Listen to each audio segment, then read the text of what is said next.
Baik, kita mulai. Bismillahirrahmanirrahim. Assalamualaikum warahmatullahi wabarakatuh. Eh, Alhamdulillah, wassalatu wassalamu ala Rasulillah wa ala alihi wa sahbihi wa ba'd. Selamat siang juga buat teman-teman semua. Alhamdulillah, puji syukur kita bisa bertemu di siang hari ini eh, untuk melakukan sarasehan daring ya. Sarasehan daring dari apa nama grupnya itu? Grup eh, apa istilahnya grup diskusi pasar saham ya, diskusi pasar saham. Jadi posisi saya di sini adalah sebagai pemantik ya, udah kayak korek itu ya. Yang di sini eh, tentunya pemantik ini sebagai untuk membuka dan juga memoderasi diskusi pada siang hari ini. Tapi sebentar, saya masih penasaran ya buat ngepin mana ya? Oh, ini mungkin di sini kali ya. Pin. Nah, sip. Oke. Nah, di sini mungkin saya untuk memperkenalkan ada dua hal yang ingin saya perkenalkan ya, perkenalan singkat. Yang pertama berkaitan dengan para penyelenggara, yaitu dari grup WA-nya itu sendiri, kemudian juga tentunya dari pemateri Kang Fikri yang tadi kita sempat ngobrol-ngobrol ya di depan. Nah, terkait dengan masalah grup, kenapa perlu juga kita perkenalkan? Karena tadi informasi dari Kang Rahmat, tidak semua yang hadir di Sarasehan Daring ini merupakan anggota grup ya. Jadi biar kenal dulu tentang grup tersebut, grup WA diskusi pasar saham ya. Dan grup ini pertama kali muncul itu tanggal 22 April yang mana diinisiasi oleh Kang Rahmat beserta dengan Dr. Andrew Juharma. Kemudian setelah itu saya diajak untuk join gitu ya. Yang mana semangatnya adalah mendirikan satu grup diskusi investasi, terutama di saham dan juga instrumen investasi lainnya, yang sifatnya inklusif ya. Jadi inklusif di sini tentu maksudnya adalah lintas madhab, lintas aliran ya, lintas ormas, bahkan juga lintas agama. Ya, jadi mau NU, mau Muhammadiyah, mau Persis, mau non-ormas, silakan gabung ya. Mau madhab Syafi'i, mau madhab Hambali, nggak pakai madhab juga silakan bergabung. Karena memang sifatnya inklusif. Inklusif baik dari segi aliran teologis gitu ya, dan begitu pula inklusif dari segi aliran investasi gitu ya. Jadi yang alirannya scalping, monggo silahkan gabung. Yang mau alirannya investor juga monggo, trader juga monggo. Jadi terbuka untuk siapa saja gitu. Dan karena memang ini terbuka untuk siapa saja, bahkan juga kalau ada dari kalangan non-Muslim juga bisa gabung.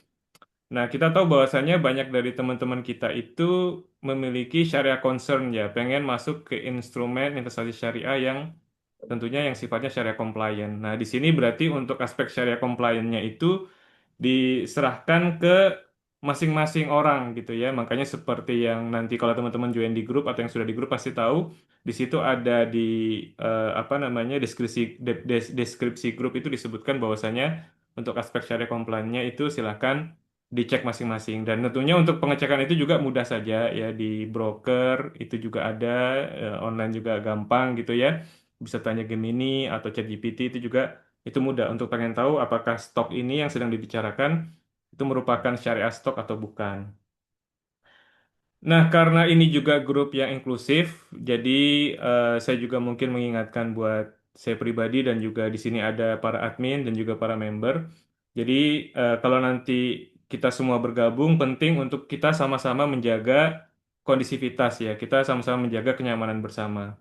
Karena mungkin teman-teman juga pernah mengalami case-case di mana grup-grup yang kayak begini ya, yang profesional itu berantakan karena membahas hal-hal yang di luar konteks gitu ya. Jadi saya pernah di grup alumni kantor yang para anggotanya itu jadi live gara-gara ribut masalah politik gitu kan ya. Ada kubu ini pada berantem gitu kan ya. Dan banyak hal-hal yang sebenarnya bisa kita jadikan sarana untuk bertengkar ya. Ada pilihan fikih, ada pilihan ya banyak hal lah gitu ya. Jadi dengan kita berharap kita strict ya pada bahas masalah investasi saja, jadi berharap kondisivitas grup itu lebih terjaga. Dan juga kalaupun kita bahas investasi saham ya, dengan kita mendeklar bahwa kita yang inklusif, ya kita open minded aja. Jadi nggak perlu untuk kita menghargai perspektif yang berbeda gitu ya. Misalnya ada satu saham yang misalnya saya punya view, wah ini kayaknya lagi kurang bagus, ini lagi downtrend gitu ya. Terus kemudian Kang Fikri punya punya pandangan sebaliknya, oh ini satu pandangannya pengennya stop loss gitu ya. Ini udah ini exit aja. Yang satu justru pengen masuk kan kadang-kadang suka begitu ya. Nah, itu kita ya hargai saja gitu ya. Kita berbeda perspektif dan mana yang benar nanti market yang menentukan gitu ya. Jadi menariknya kita di market itu ya yang benar ya yang sesuai dengan market gitu ya, yang di-approve oleh market. Saya kira ini penting untuk kita saling mengingatkan. Kalaupun nanti admin juga sudah mulai offside, diingatkan saja. Kalau member ada yang offside juga kita ingatkan. Tentunya di grup itu juga saya kira cukup cair ya. Kita bisa banyak bahas banyak hal juga, nggak harus melulu tentang saham ya. Tapi ya tadi kita penting untuk kita jaga kondisivitas bersama.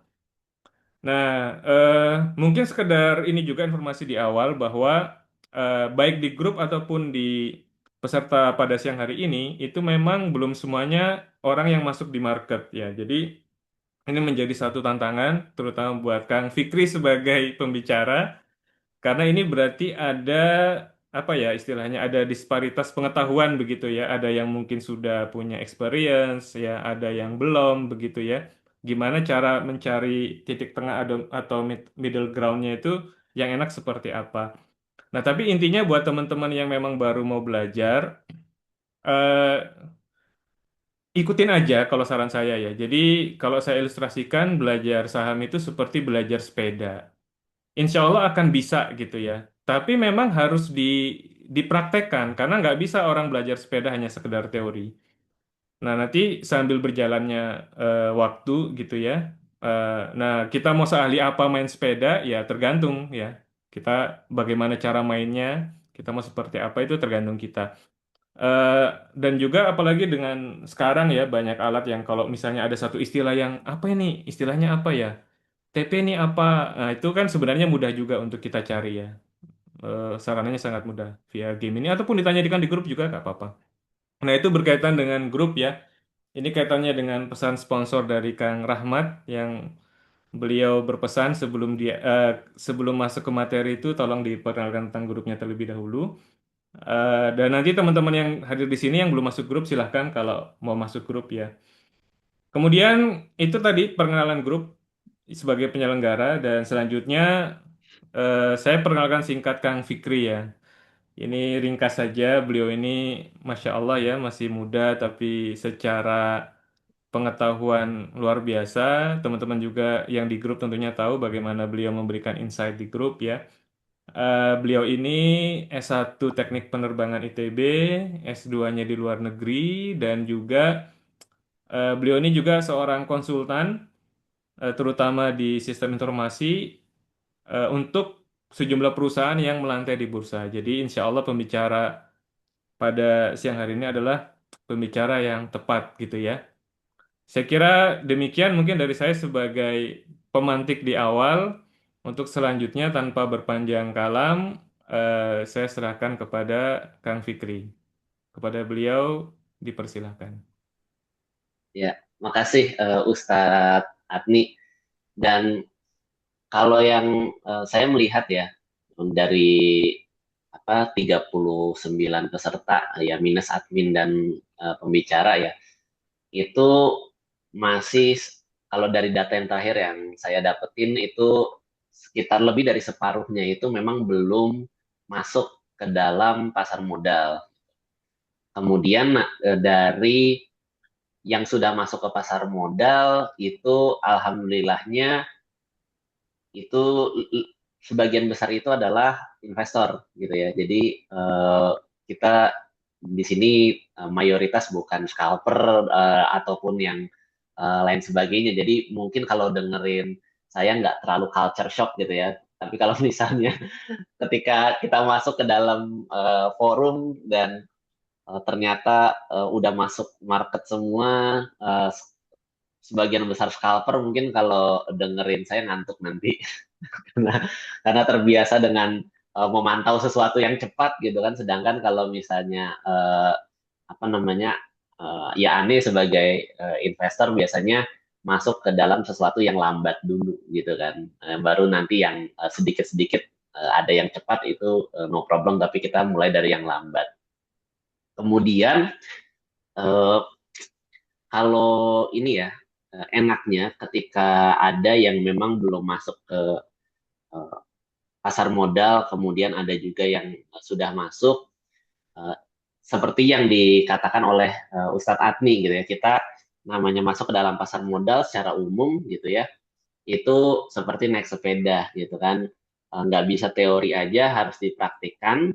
Cuman buat eh, apa namanya teman-teman di sini yang belum masuk ke pasar modal, mungkin masuk ke pasar modal sekarang itu hitungannya kalau buat saya bukan belajar naik sepeda, tapi belajar naik Harley Davidson gitu, karena kita lagi ada di eh, market yang levelnya tuh lagi tinggi gitu ya. Maksudnya membutuhkan level mental, level psikologi, level kesabaran yang lebih tinggi daripada market di pertengahan tahun lalu gitu ya. Walaupun kita di kuartal-kuartal awal tahun lalu juga memang sempat menghadapi situasi yang membutuhkan kesabaran dan mental ekstra seperti sekarang juga. Jadi memang siklusnya di dalam market itu ada gitu. Dan kabar bagusnya adalah buat yang belum masuk ke dalam pasar modal, menurut saya masuk ke dalam bull market itu nggak perlu banyak persiapan. Yang perlu masuk, yang perlu banyak persiapan tuh ketika dia masuk ke dalam bear market gitu. Jadi artinya kalau misalnya eh, teman-teman yang belum masuk ke dalam pasar modal terus masuk ke dalam pasar modal di momen seperti sekarang, itu insya Allah setahun 2 tahun ke depan itu secara mental dan secara psikologis itu udah terlatih. Jadi mau itu naik turunnya itu ekonomi kita dan pasar modal kita, insya Allah udah ya udahlah udah biasa gitu. Tapi kalau misalnya nunggu bull market dulu baru kita masuk, itu biasanya nanti begitu ngerasain bear market untuk pertama kalinya itu secara mental lumayan shock biasanya gitu. Jadi kalau misalnya ya mau masuk sekarang, ya enaknya adalah kita udah terlatih dulu secara mental. Dan yang udah masuk ke dalam pasar modal juga insya Allah mungkin menyadari gitu ya, baik itu bursa saham maupun bursa obligasi gitu kan. Yang bursa sukuk juga sekarang ya lumayan bervolatilitas juga gitu. Dari mana aneh tahunya, karena saya juga memperkenalkan orang tua saya tuh dari mulai yang sederhana tuh apa namanya reksadana sukuk gitu kan. Dan itu juga eh, lagi volatil juga, dan itu juga saya juga sempat dapat beberapa inilah keluhan dari ibu saya, ini nggak apa-apa nih, ini nggak apa-apa nih gitu. Dan saya cuma jelasin bahwa selama ini orang tua saya tuh sebenarnya megang emas, dan saya tunjukin chartnya emas sama reksadana sukuk itu volatilitasnya lebih tinggi emas gitu. Tapi kenapa kenapa selama kita itu megang emas kita nggak ngerasa khawatir ketika dia volatile? Karena ketika harga emas naik turun, kita belum tentu tiap hari itu ngobrol sama tukang emas gitu kan. Kalau misalnya kita tiap hari ngobrol sama tukang emas, oh bu lagi turun bu gitu kan, atau apa, mungkin kita akan aware. Tapi karena kalau kita megang emas yang fisik itu kita nggak berinteraksi sama tukang emasnya, jadi kita nggak melihat langsung gitu ya volatilitasnya itu, jadi kita ngerasa itu tidak volatile, padahal tuh emas lebih volatile. Gitu pun karena sekarang tuh udah banyak platform digital gitu ya, reksadana udah bisa dilihat tiap hari naik turunnya. Jadi hal yang sebenarnya tidak sevolatile itu, yang nggak sebenarnya tidak sefluktuatif, nggak naik turunnya separah itu, tapi kok kelihatannya naik turun ya gitu ya. Itu karena kita terpapar pada inilah ya, pada expose dari media, dari platform gitu. Kalau Ustadz Ati gimana Tat? Ini sekarang lagi wait and see, lagi cash, atau lagi ketar-ketir? Saya mungkin mirip dengan tadi ya, Kang Fikri ya. Jadi saya itu juga kalau di kalau dibikin proporsinya, memang yang masuk di saham itu masih baru sedikit gitu ya. Karena sebenarnya saya ini lagi mulai mengaktifasi lagi gitu ya. Jadi waktu kemarin-kemarin itu lebih karena malas ngeliatin market, ya udah kita ngambil simpelnya aja gitu. Emas. Jadi emas, emas itu kan memang ya tadi seperti yang jenengan bilang ya, emas itu meskipun fluktuasi, in the long run kita yakin pasti pasti tanda kutip ya pasti Iya, naik iya, gitu ya. Saya pernah lihat chartnya, kalaupun kita beli emas di posisi peaknya, nyangkut di atas gitu, katakanlah setelah itu downtrend parah gitu ya, itu paling enggak dalam jangka waktu 5 tahun udah balik modal. Jadi kasarannya betul. senyangkut-nyangkutnya emas itu 5 tahun balik modal. Sedangkan kalau Iya, iya, senyangkut-nyangkutnya saham bisa loss 90% gitu ya dan nggak balik-balik gitu. betul. Jadi kurang lebih begitu kan. Nah intinya kalau saham memang saya porsinya memang belum banyak dan seperti jenengan bilang saya juga tulis di FB ya saya cenderung masih cari aman. Jadi memang penting buat kita kalau buat saya pribadi ya untuk gimana kita manage portofolio. Jadi ada yang memang kita agresif. eh, Kalau menurut saya masuk ke saham itu sudah agresif. Eh, Terus sebagian lagi masuk ke reksadana syariah pendapatan tetap, sebagian lagi masuk ke reksadana syariah pasar uang gitu ya, yang untuk cari amannya. Meskipun mungkin ada sebagian teman yang eh, defensifnya dia tuh masuk ke saham juga, saham-saham yang saham-saham yang nyari yang ini ya, cari dividen gitu, yang cari growth-nya itu dia masuknya yang agresifnya dia tuh cari growth, defensifnya dia itu yang main di dividen. Nah, ini balik lagi ya, tapi kalau saya saham itu secara overall itu udah beresiko meskipun tingkat risikonya juga beda-beda ya antara satu saham dengan saham yang lain. Itu mungkin Kang, monggo dilanjut. Oh, iya. Iya, ya itu ya. Mungkin yang pertama buat yang belum masuk ke pasar modal, bahwa masuk ke pasar modal itu nggak harus kita kayak loncat ke kolam langsung nyebur gitu. Kita bisa masukin jempol, ujung jempol kaki kita dulu, habis itu napakin satu kaki dulu gitu ya. Mungkin tadi ya reksadana, emas dan lain-lain gitu kan. Kalau aneh kayaknya ya kalau eh, Ustadz Ati ngelihat cara aneh mengelola Porto mungkin walaupun aneh investor long term fundamental tapi hitungannya tetap sangat agresif gitu ya karena aneh masih sebagian besar itu masih di saham gitu dan tadi ya defensifnya aneh juga uh, ada defensif memang yang di reksadana dan emas gitu ya tapi ada juga sebagian besar justru defensifnya adalah di defensifnya saham gitu salah satunya tadi ya saham-saham dividen dan itu buat aneh juga jadi parameter lah ya kayak menurut aneh market crash kalau yang investor saham dividen itu masih santai, ini masih ada harapan gitu. Tapi kalau misalnya yang saham yang pegang saham dividen jumbo dari tahun-tahun lalu gitu ya, misalnya investornya batu bara dari 5-10 tahun yang lalu itu udah pada kocar kacir, nah ini ini baru beneran 98 gitu. Tapi kalau kalau level sekarang nih belum sampai level-level COVID banget gitu. Aneh baik terutama di grup kita ya masih banyak investor dividen yang bertahan dengan portfolio saham mereka walaupun di secara ini ya secara aset kelas termasuk agresif tapi mereka masih hold itu sebagai posisi defensif mereka. Dek, Oke. Nah, Dek. oh ini ya bocor suaranya. Nah, jadi Ane tuh di sini lebih mau mengarah ke inilah kita memahami eh, backgroundnya dari saham gitu ya. Jadi eh, kayak dari mana saham berasal, untuk apa ada saham, mau kemana kita setelah beli saham gitu kan. Nah itu kenapa menurut saya itu membahas tentang hakikatnya saham itu penting. Satu gitu ya buat yang belum masuk ke pasar modal supaya bisa memandang pasar modal itu bukan sesuatu yang terlalu berisiko, tapi di sisi lain juga bukan sesuatu yang ini bisa main-main loh gitu. Jadi makanya saya juga nggak pernah apa Mas Fikri main saham ya, Kang Fikri main saham yang enggak, saya nggak pernah main saham, saya serius saham gitu kan. Begitupun juga yang buat yang udah masuk ke pasar modal, mungkin dengan kita merefresh kembali gitu ya, makna dari sebuah saham itu kita bisa memperkuat mental kita menghadapi situasi dan kondisi ekonomi di saat ini gitu.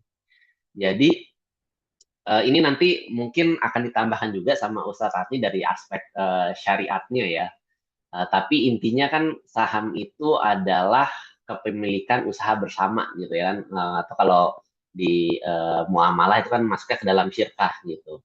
Jadi kita tuh sebelum memikirkan market itu lagi bullish atau lagi bearish, lagi memikirkan segala macam yang berada di market gitu ya, yang berada di bursa, tapi kita eh, perlu memahami esensi ini dulu gitu. Karena eh, tadi ya supaya kita itu nggak nggak gampang juga terdistraksi sama kadang-kadang kan orang tuh mau beli saham tuh karena ada iming-iming atau mendengar oh, ini kayaknya katanya ini cepat naiknya, ini cepat multi bagger, cepat apa. Itu hal-hal seperti itu supaya kita nggak fokus ke situ dulu, tapi kita fokus ke makna dari sahamnya itu sendiri gitu. Nah ini karena eh, ketika saham itu adalah bentuk kerjasama usaha gitu ya, yaitu memiliki usaha bersama, otomatis juga eh, buat saya gitu ya, kalau misalnya kita lagi ngomongin saham, kita lagi ngomongin saham ini bagus, saham ini nggak bagus, tadi ini lagi uptrend, ini patah trend, lagi downtrend gitu ya. Tadi ketika Ustadz Ati juga bilang dalam satu saham, dalam satu masa bisa jadi, oh ini ada yang eh, apa namanya memaknai udah saatnya cut loss, ada yang memaknai oh ini saatnya masuk gitu ya. Nah, bagi saya gitu ya ketika saya melihat seseorang baik itu langsung secara pom-pom gitu ya atau menggoreng ataupun hanya sekadar pandangan ini saham lagi bagus apa enggak, itu saya tidak memandang uh, entry-nya, saya nggak memandang cut loss-nya, tapi saya lagi memandang oh ketika seseorang itu mengatakan sebuah saham itu bagus, maka seseorang itu sebenarnya sedang mengajak saya itu untuk bekerja sama dalam sebuah bisnis. Gitu. Ketika uh, saya melihat baik itu saya maupun Ustadz Agni, oh ya saya beli saham ini, saya entry di saham ini, saya memandangnya adalah itu bukan sebagai membeli barang dagangan atau barang koleksi, tapi saya memandangnya kita sedang masuk ke dalam sebuah bentuk kerjasama untuk memiliki sebuah usaha bersama, kurang lebih gitu. Nah, eh, dan pandangan ini juga yang bikin kita itu lebih selektif gitu ya, dan lebih hati-hati ketika kita mau membeli sebuah saham. Jadi eh, ya karena kalau misalnya kita nggak punya pandangan bahwa saham itu hakikatnya itu adalah memiliki usaha bersama, dia adalah kemitraan, kita tuh bisa namanya impulsive buying. Impulsive buying itu kita membeli sesuatu secara impulsif. Ketika di kiri ada yang bilang saham ini bagus, kita beli. Di kanan ada yang bilang saham itu bagus, kita beli. Akhirnya kita beli semuanya dan ya akhirnya tidak terjadi proses uh, compounding. Nah, compounding itu proses peningkatan nilai di situ. Nilai yang kita investasikan tuh nggak bisa bertumbuh dengan cara itu gitu. Makanya kalau kalau saya kan baca dari beberapa buku, saya backgroundnya bukan dari finance, tapi saya belajar untuk personal finance gitu ya, untuk mengelola keuangan pribadi saya dan keluarga saya sendiri. Itu kan kalau misalnya baca di buku kayak Psychology of Money atau Millionaire Next Door, itu tuh mereka eh, salah satu yang paling penting yang mereka ajarkan adalah ada perbedaan antara seseorang yang mau memiliki 1 million gitu ya, 1 juta dolar gitu ya, dengan yang pengen spending 1 million. Jadi kalau misalnya dia seseorang tuh pengen 1 million itu pasti dia eh, setiap uangnya tuh pasti ditabung, kemudian dia pasti bakal menjaga kepemilikan dia. Tapi kalau misalnya seseorang yang hanya pengen spending 1 million, yaitu setiap kali mereka punya, mereka akan spending gitu. Itu juga ya sama antara kita memandang saham itu sebagai investasi kita untuk dia adalah bisnis yang akan bertumbuh, dengan kita hanya memandang dia sebagai barang koleksi gitu ya. Kalau yang kita memandang dia sebagai bisnis yang tumbuh, kita pasti akan menjaga kepemilikan kita.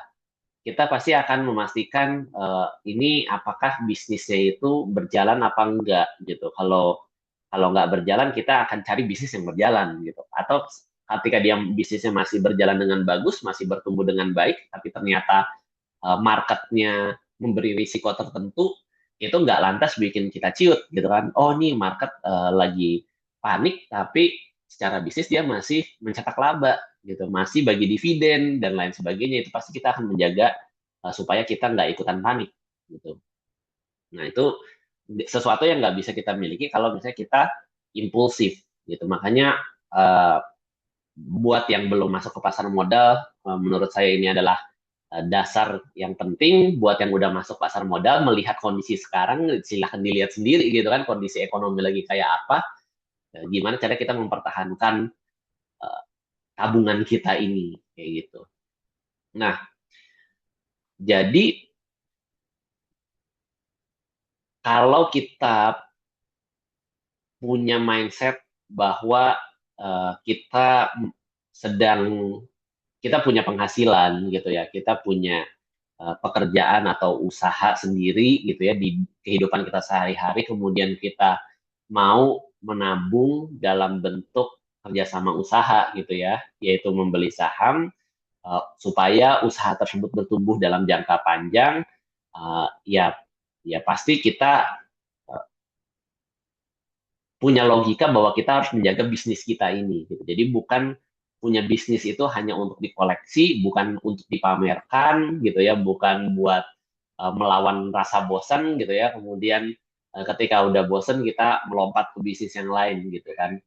Jadi kalau misalnya kita memandang saham itu hanya angka di atas kertas, ya logika kayak gini kan, logika untuk menjaga sebuah bisnis itu jadinya abstrak. Tapi kalau kita memandang hakikatnya bahwa saham itu adalah bentuk kerjasama usaha gitu ya, maka ya kita akan nggak lagi ada namanya main saham gitu, adanya adalah serius saham. Maka ketika uh, uh, misalnya Mas Rahmat atau Ustadz Atni itu membahas saham tertentu gitu ya, pasti saya akan memandang, oh ini nih ada ajakan untuk peluang usaha bersama gitu. Sehingga apa? Sehingga kalau misalnya saya memandang sesuatu, oh nih uh, Ustadz Atni ini membahas ada peluang bisnis yang bagus gitu ya, misalnya di kawasan industri di Subang, oh ini bagus nih bisnisnya gitu. Atau misalnya Mas Rahmat bilang, oh ini ada bisnis apa namanya batu bara kah misalnya atau amonia, oh ini lagi bagus. Tentunya ada banyak hal yang akan saya pertimbangkan sebelum menelan informasi tersebut mentah-mentah gitu kan. Yang pertama adalah pastinya kalau kita diajak gitu ya sama teman, sama Ustadz Ati, ini saya punya peluang bisnis nih, mau ikutan nggak, mau join nggak? Yang pertama pasti kita ngecek adalah legalitas bisnisnya gitu ya. Ini bisnisnya legal apa enggak? Jangan-jangan bisnisnya bodong, investasinya bodong gitu. Dan ini biasanya kita abaikan ketika kita masuk ke bursa saham karena oh ya kan di bursa saham semuanya sahamnya udah publik, udah IPO, udah PTTBK gitu. Jadi pasti legal nih, nggak mungkin investasi bodong. Dan ternyata pandangan seperti itu nggak bisa kita telan mentah-mentah juga. Kenapa? Karena ya kita bisa lihat sendiri gitu ya, berita-berita terkait dengan BEI dari mulai ada kasus manipulasi IPO, ada manipulasi right issue, kemudian ada beberapa pihak, baik itu dari BEI maupun dari sekuritas juga, yang sudah ditangkap atas ini ya, atas manipulasi tersebut gitu ya. Dan baru-baru ini juga, ini belum belum ada sebulan gitu ya, mungkin baru seminggu 2 minggu ke belakang juga ada berita sebuah perusahaan publik gitu ya, perusahaan terbuka melantai di bursa, dan bukan cuma melantai di bursa tapi juga eh, perusahaan milik negara yang ternyata kena kasus pemalsuan laporan keuangan gitu. Bahkan tempat saya pernah magang juga dulu juga perusahaan terbuka juga, waktu saya magang di sana, di situ BUMN juga yang sudah legendaris dan ternyata kena juga gitu kasus-kasus pemalsuan laporan keuangan. Artinya walaupun di atas kertas itu terlihat legal gitu, tapi belum tentu loh perusahaan itu sekredibel itu gitu. Bisa jadi dia juga banyak manipulasi dalamnya. Nah, itu yang memang sama halnya kayak kita diajak bisnis biasa gitu, diajak buka franchise, diajak buka ini juga sama, kita pasti akan ngecek itu. Terus yang kedua juga pasti kita akan melihat dari profitabilitasnya. Misalnya Ustadz Adni ngajak saya, kita buka yuk gerai Mishu gitu ya misalnya. Uh, dan sebelum kita buka gerai Mishu gitu, pasti kan saya akan lihat ini di lokasi ini laris nggak nih? Ada yang beli nggak nih? Bakal profitable nggak nih? Jadi begitupun juga uh, saham gitu ya. Kita kita perlu melihat ini bisnis sebenarnya menguntungkan apa enggak, punya prospek bisnis apa enggak. Jadi bukan kayak kayak uh, kata orang tertentu, kata screener tertentu, ini besok ARA gitu ya, auto ranking ke atas, terus kita beli gitu kan. Karena uh, yang kita inginkan gitu ya, itu adalah masuk untuk kerjasama bisnis gitu ya. Jadi bukan kita sedang beli paket MLM gitu kan. Kalau misalnya kita beli paket MLM pasti kita ditawarin, oh ya nih nanti kalau udah ngajak sekian orang nanti akan ada passive income sekian sekian sekian sekian gitu kan. Yang dilihat adalah iming-imingin gitu kan kalau misalnya beli paket MLM. Tapi ketika kita bisnis beneran kita akan lebih hati-hati gitu ya, lebih due diligence gitu. Dan yang ketiga gitu ya, yang terakhir ketika itu kita diajak untuk memiliki usaha bersama, ketika kita diajak sama buat kemitraan usaha, itu bukan cuman kita perlu percaya sama,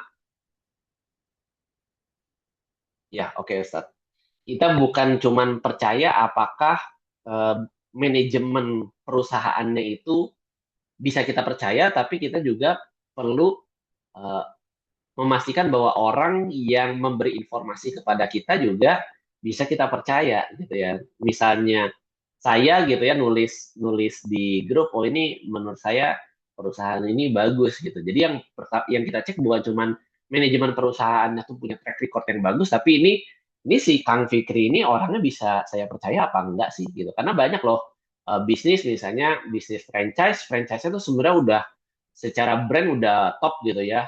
Mungkin itu Mixu, mungkin itu Indomaret, Alfamaret gitu ya. Franchise-nya sebenarnya punya brand, tapi karena kita bekerja sama dengan orang yang nggak kita percaya, tiba-tiba lah misalnya uangnya dibawa, uang perusahaan dibawa kabur lah atau apa, itu juga eh, itu hal yang terjadi di bisnis di dunia nyata, yang itu bisa terjadi juga bisnis di eh, dunia bursa saham gitu.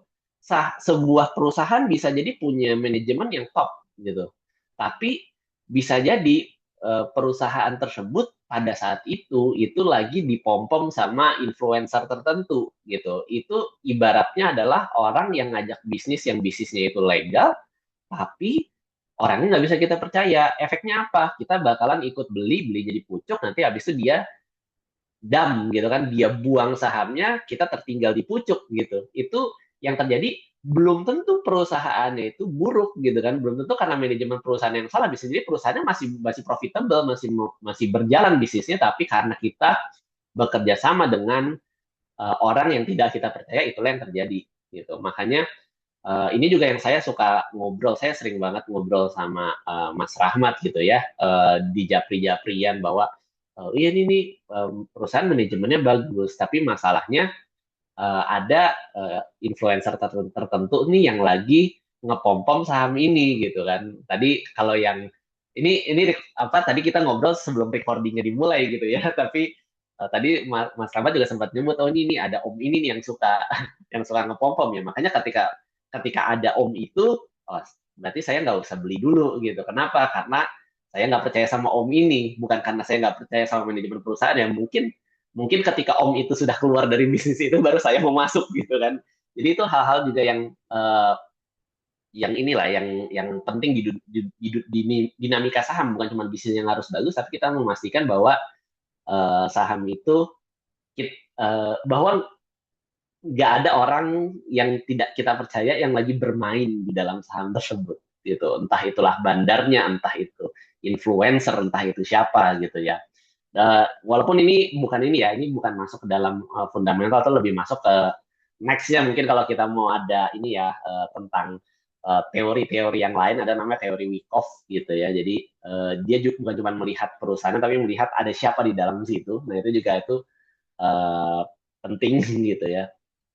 Oke, nah jadi itu konsepnya pertama ya. Jadi hakikatnya saham itu gimana dan karena kita kalau kita memahami dia sebagai kerjasama usaha, otomatis selain kita harus cek kredibilitas perusahaannya, profitabilitasnya, kemudian kita cek manajemennya punya track record yang bersih apa enggak, apakah dia punya track record memalsukan laporan keuangan, apakah dia punya track record korupsi dan lain sebagainya, termasuk juga kita perlu cek apakah orang yang memberi informasi sama kita itu bisa kita percaya apa enggak. Nah, baru setelah kita punya uh, filosofi dasarnya, baru kita bisa tahu dari mana sih kita bisa mendapatkan keuntungan dari saham gitu ya. Di mana karena saham ini adalah kerjasama usaha pastinya sumber keuntungan yang paling mendasar adalah bagi hasil gitu kan. Kita uh, kalau kita bisnis apapun kita pasti pengen dapat bagian dari keuntungan perusahaan untuk kita. Itu adalah bagi hasil. Itu nggak perlu kita perdalam gitu ya.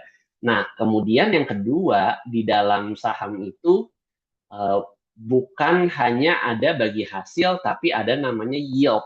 Yield itu adalah imbal hasil ya kalau dalam bahasa Indonesia formalnya. Artinya gini, bisa jadi sebuah perusahaan gitu dia sangat menguntungkan dan dia membagikan keuntungannya kepada investornya gitu. Tapi karena dia sangat profitable, karena dia sangat membagikan uh, labanya kepada customer dalam bentuk bagi hasil atau dalam bentuk dividen, maka banyak investor yang tertarik. Ketika banyak investor yang tertarik, demand gitu ya atau permintaan saham yang meningkat, otomatis uh, investor itu pada berebut saham itu sehingga harganya naik gitu ya. Nah, ketika sahamnya yang naik, misalnya gini, sebuah saham itu harganya per lembarnya 1.000 gitu ya. Kemudian dia bagi dividen itu 100 gitu ya, 100 per lembar gitu kan. Artinya kan 100 per 1.000 dia bagi dividen dengan yield 10%. Tapi karena banyak orang yang, wah ini nih lebih untung daripada sukuk nih kan, yieldnya 10%, mau pada beli kan. Pada beli, tiba-tiba tuh harga sahamnya naik jadi 2.000. Maka di saat itu saham yang tadinya yieldnya 10% dengan yang sama gitu ya. Ketika dia bagi dividen 100 harganya 2.000 maka yieldnya hanya sisa 5%. Artinya kalau kita nggak beli sahamnya lagi, kita cuma beli sahamnya sekali, kita yieldnya tetap sama gitu. Karena biaya kita untuk membeli saham tersebut tetap sama. Tapi ketika kita beli terus, nah harga biaya rata-rata kita kan average cost kita bakalan naik sehingga yieldnya kita bakalan turun gitu. Nah ini juga yang uh, kenapa in, in, invest gitu ya, strategi invest jangka panjang di saham yang berdividen pun itu nggak sesederhana itu gitu. Karena dividen itu nggak akan rata selalu gitu. Dia bakal dipengaruhi oleh harganya, dia bakal dipengaruhi oleh uh, keuntungannya gitu. Sehingga yieldnya bisa tidak sesuai yang kita harapkan. Makanya solusinya gimana? Gimana supaya kita bisa dapat uh, saham dengan yield yang terbaik, yaitu adalah kita beli saham yang mungkin pada saat ini belum terlalu menarik, mungkin saat ini bagi dividennya masih kecil atau bahkan belum bagi dividen sama sekali, karena perusahaannya masih kecil, labanya masih kecil dan nggak banyak yang tertarik gitu. Tapi kita punya proyeksi, kita punya melihat prospek, oh nih walaupun ini perusahaan masih kecil, walaupun ini perusahaan labanya masih kecil, tapi kita tahu dia bakal tumbuh di masa depan, maka di masa depan ketika dia tumbuh pada suatu titik dia bagi dividen, dividennya yieldnya bakalan tinggi. Karena apa? Karena kita belinya tuh pas harganya masih murah, pas perusahaannya masih kecil. Gitu. Nah itu cara lain supaya ketika kita invest banyak, kita yieldnya tuh besar di masa depan Nah, itulah yang dinamakan value investing. Itu adalah cara kedua untuk mendapatkan keuntungan dari saham gitu ya.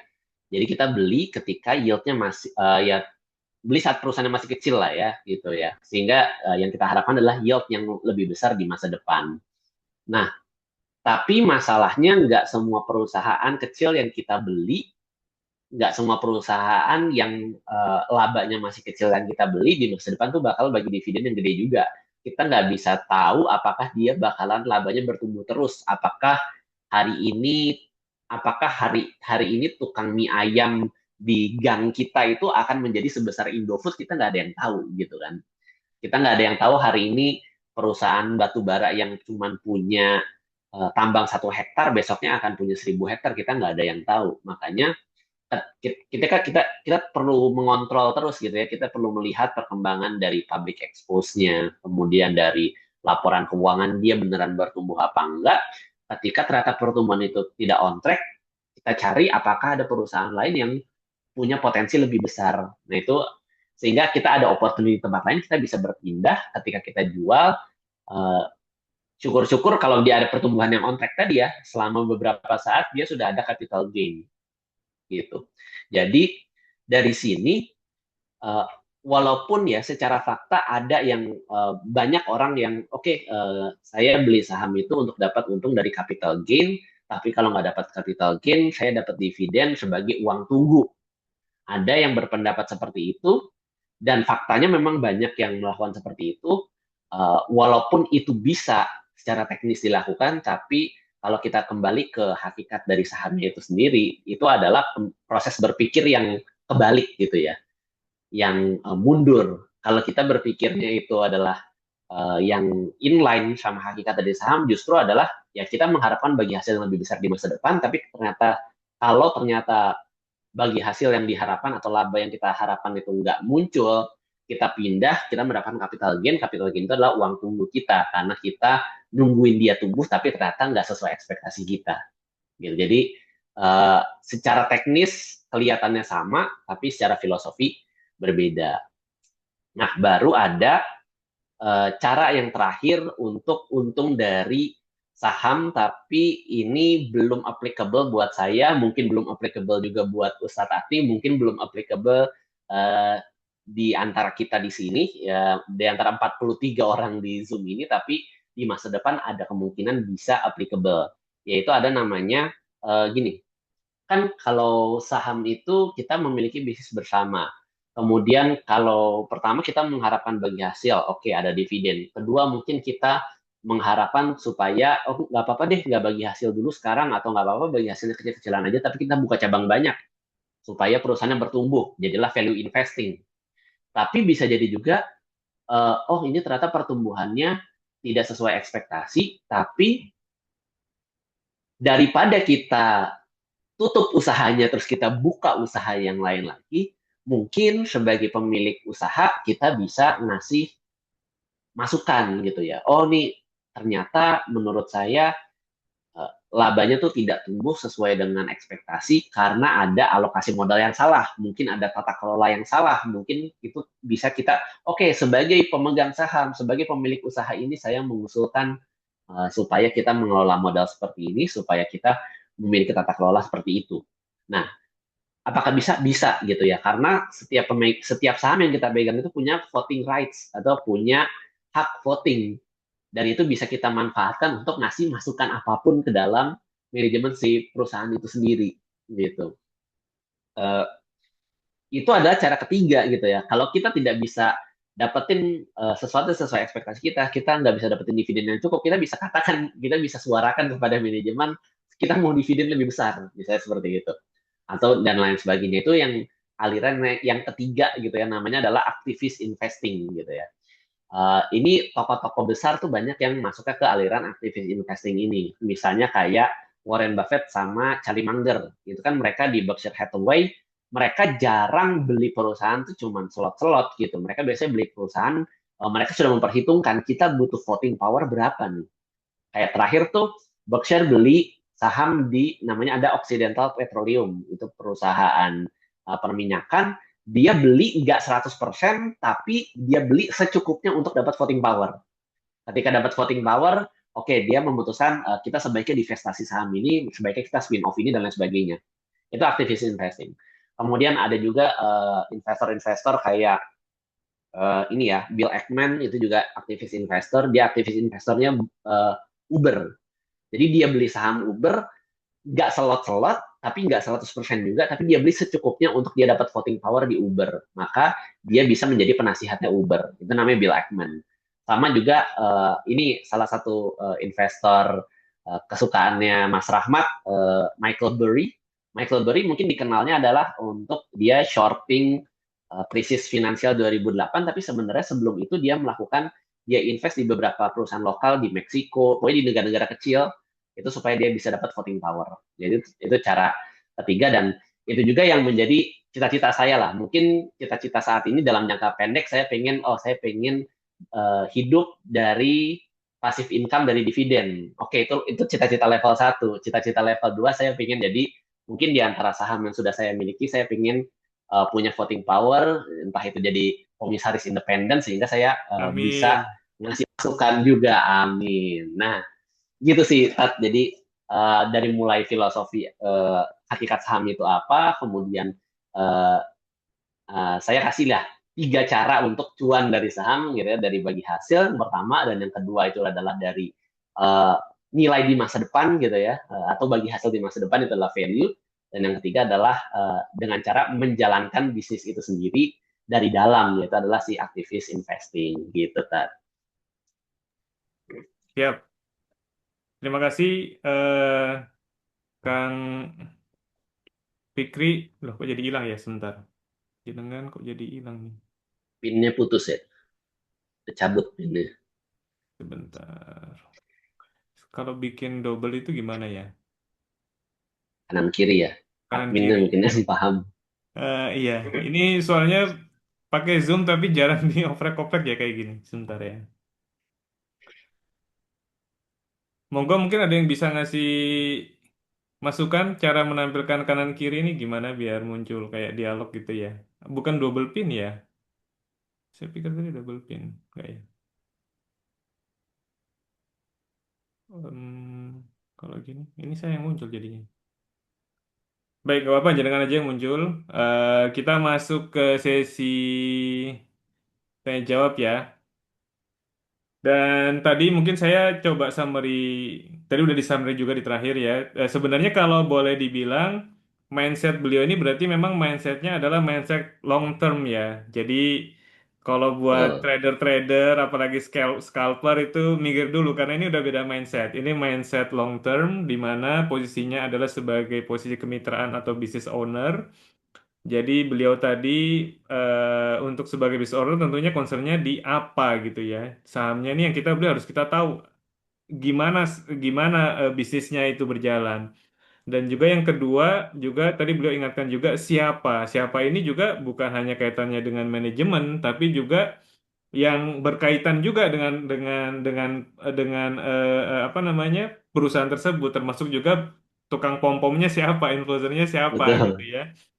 Dan karena ini memang tadi filosofinya adalah kemitraan dan lebih concern ke bisnis, maka yang dicari pertama adalah tadi bagi hasil atau dividen yieldnya.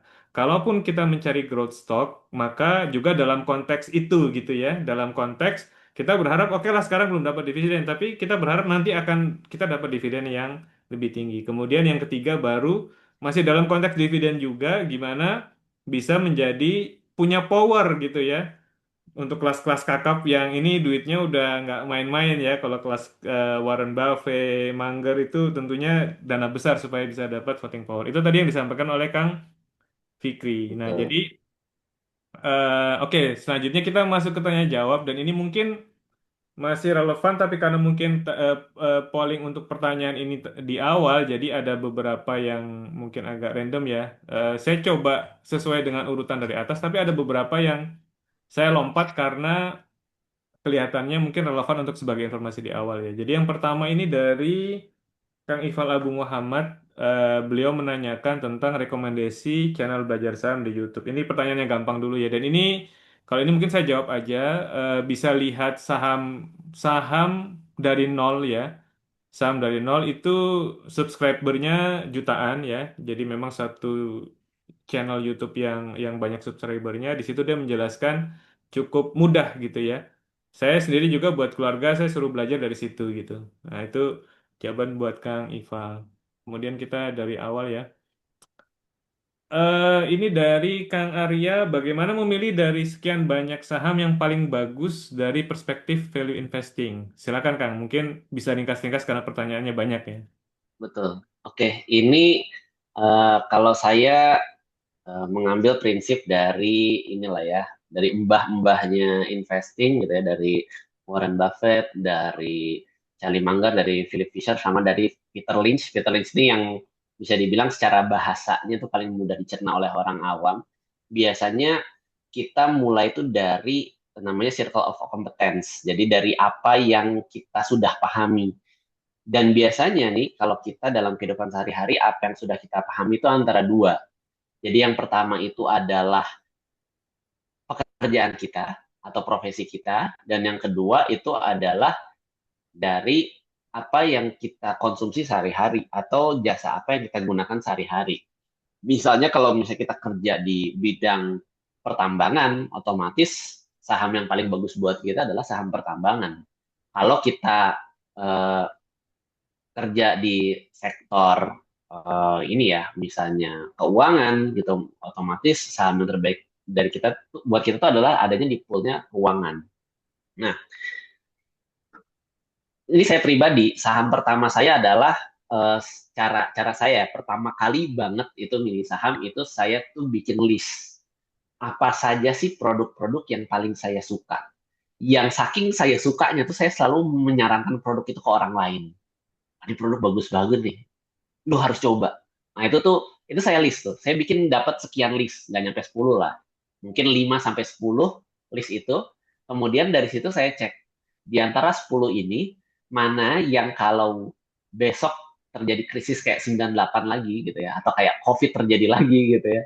Itu mana yang produk tersebut akan ditunda dulu sama orang, mana yang orang malah makin cari gitu. Dan itu karena saya krisis yang belum lama terjadi itu adalah pandemi COVID, saya tinggal checklist. Oh ini pas COVID orang masih nyari nih.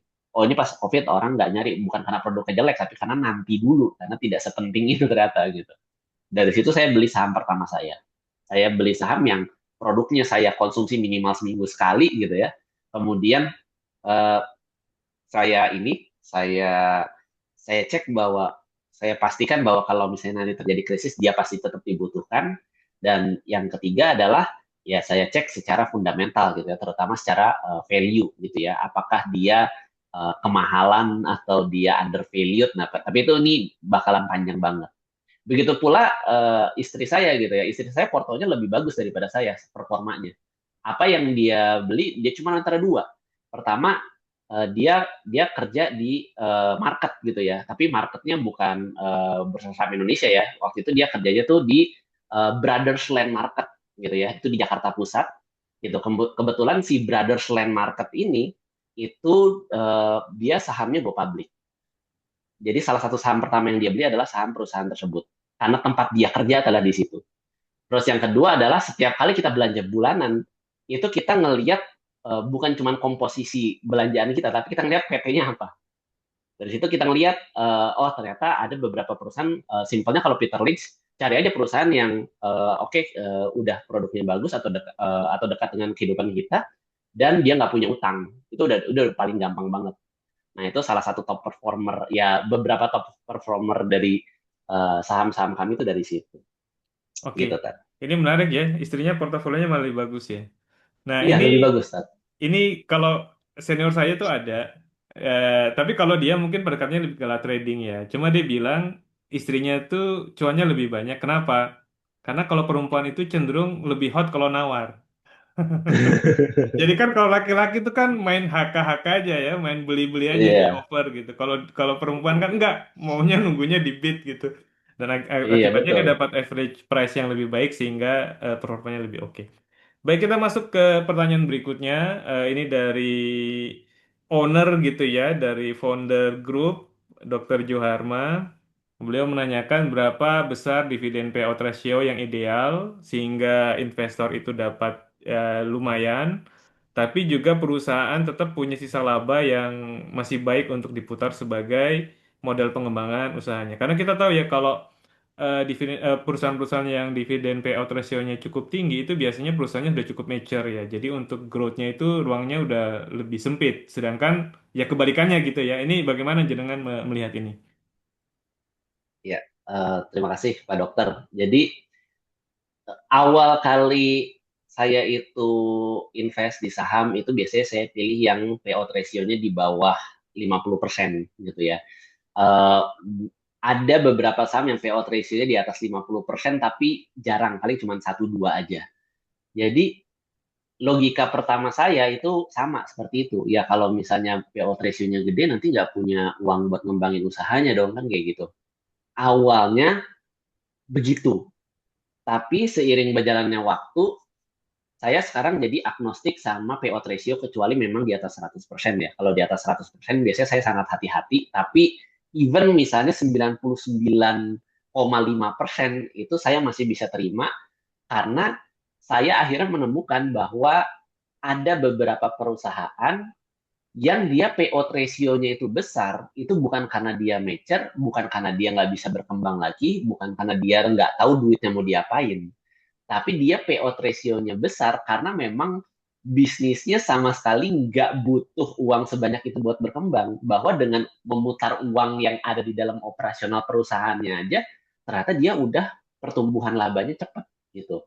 Ini saya nemuin di dua jenis bisnis gitu ya. Satu, bisnis yang capex atau capital expenditure atau belanja modalnya rendah atau bisnis yang nggak butuh aset besar untuk beroperasi. Misalnya bisnis jasa. Bisnis jasa dia nggak perlu mesin pabrik gitu, dia nggak perlu gedung gede-gede gitu kan. Itu wajar kalau misalnya dia payout ratio-nya besar karena memang dia nggak perlu invest pabrik, dia nggak perlu memperbaiki mesin, dia nggak perlu bangun gedung dan sebagainya, nggak perlu bangun kilang gitu ya. Dan yang kedua adalah bisnis yang punya namanya brand mood yang kuat. Kenapa? Karena pertumbuhan laba dia cukup dengan dari dia mengembangkan brandnya dia doang. Nggak perlu mengembangkan dengan menggunakan aset baru. Kalau misalnya kita butuh untuk mengembangkan aset baru, bikin kilang, bikin smelter, bikin hal-hal yang mahal-mahal, otomatis kita butuh payout ratio yang rendah gitu kan, karena kita butuh uang buat mengelola semua itu. Tapi ketika dia udah punya brand dan dia cukup mengembangkan brand itu, uh, duitnya tuh cukup dipakai buat nyewa brand ambassador, buat bikin varian produk, itu ternyata dia nggak butuh capex atau capital expenditure yang besar, maka dia nggak butuh payout ratio yang rendah. Maka dengan payout ratio di atas 80% pun dia masih kencang pertumbuhan labanya. Dan karena saya sudah menemukan saham-saham seperti itu, jadi sekarang saya cukup agnostik sama payout ratio, berapa aja boleh, asal jangan di atas 100% sih. Kalau Itu Pak agnostik Dokter. saham masih oke lah ya, asal jangan Ya, agnostik. asal jangan di Agnostik yang ibadah satunya lagi. mahdoh aja ya. Ini agnostik tanda kutip ya. Baik, Iya. ini nanti mohon maaf ya buat teman-teman yang nggak semua pertanyaannya mungkin bisa tercover ya. Kita lanjut ke Kak Nana Stiana. Apakah strategi value investing dapat diperkirakan durasi waktunya dari beli sampai memetik hasilnya? Monggo Kang. Oke, sebenarnya yang idealnya itu adalah sampai kita pensiun gitu ya, karena kita kan sahamnya mainnya jangka panjang. Mungkin kalau jangkanya pendek kita lebih, saya pribadi ya, kayak misalnya jangkanya cuma 5 tahun. Kalau saya cuma disuruh nabung buat 5 tahun, saya nggak akan naruh di saham sih. Mungkin sama kayak Ustadz tadi, mentok-mentok saya naruh di emas gitu ya. Emas, reksadana gitu ya. Tapi saham itu biasanya memang saya niatkan untuk nggak saya sentuh sampai saya pensiun biasanya. Idealnya begitu. Tapi bukan berarti kita beli saham terus habis itu udah kita nggak perlu lihat lagi gitu ya. Biasanya kita tetap perlu evaluasi, bisa tahunan atau bisa 5 tahunan gitu ya. Dan di situ uh, value investing itu biasanya dia udah lebih dari cukup untuk melihat dia on track apa enggaknya, itu 5 tahun udah lebih dari cukup. Bahkan ada beberapa, kalau misalnya orang yang suka ngulik ya, suka ngulik data, suka ngulik laporan keuangan, bahkan dalam 3 tahun tuh bisa kelihatan. Ini perusahaan yang katanya bakal bertumbuh jadi dari kecil jadi besar, ini beneran tumbuh apa enggak tuh di 3 tahun biasanya udah kelihatan. Tapi kalau 1 tahun bisa jadi belum kelihatan karena kayak banyak perusahaan yang IPO itu belum profitable atau apa. Biasanya dia 1 kali RUPS tuh dia belum terlalu matang, tapi ketika udah 3 tahun, 5 tahun itu bisa kelihatan. Terutama juga ini ya, kalau teman-teman ada yang tertarik sama perusahaan yang lagi capex atau capital expenditure yang gede, lagi bikin smelter, lagi bikin kilang. Biasanya bikin kilang, bikin smelter tuh nggak cukup setahun. Jadi kita jangan berharap, oh ini 1 tahun udah gede nih labanya.